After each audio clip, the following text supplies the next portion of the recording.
Dans un petit village africain appelé Solané, niché au pied d'un immense baobab séculaire, vivait une jeune femme du nom d'Adama.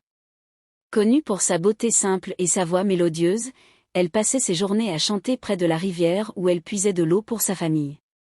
Mais derrière son sourire se cachait un secret, son cœur appartenait à un homme qu'elle ne pouvait atteindre.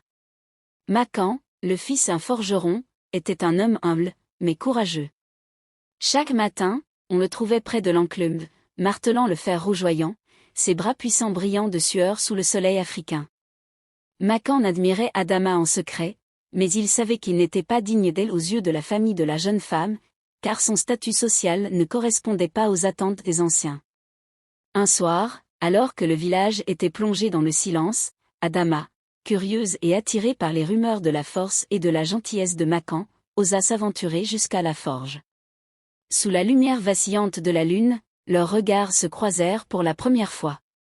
Ils échangèrent des mots simples, mais chargés de sincérité, et ce soir-là, deux âmes s'unirent en silence sous le grand baobab.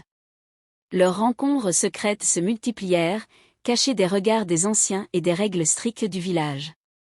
Makan offrait à Adama des bijoux qu'il forgeait lui-même, de simples anneaux gravés de symboles représentant la force et l'amour éternel. Mais l'amour ne pouvait rester caché pour toujours. Un jour, un jeune homme riche du village voisin demanda la main d'Adama. Sa famille, avide d'une alliance profitable, accepta sans consulter la jeune femme. Dévastée, Adama implora ses parents, mais leur décision était ferme, elle serait mariée à cet homme qu'elle n'aimait pas. Quand Makan apprit la nouvelle, son cœur se brisa. Refusant d'abandonner, il alla voir les anciens pour demander la main d'Adama. Les anciens ricanèrent, rejetant sa demande, mais l'un d'eux proposa une épreuve, s'il pouvait grimper au sommet du baobab sacré et cueillir la fleur rare qui n'éclosait qu'une fois par décennie, il prouverait qu'il méritait Adama. Le jour de l'épreuve, tout le village se rassembla autour du baobab. Le tronc était lisse et imposant, et les branches semblaient inaccessibles.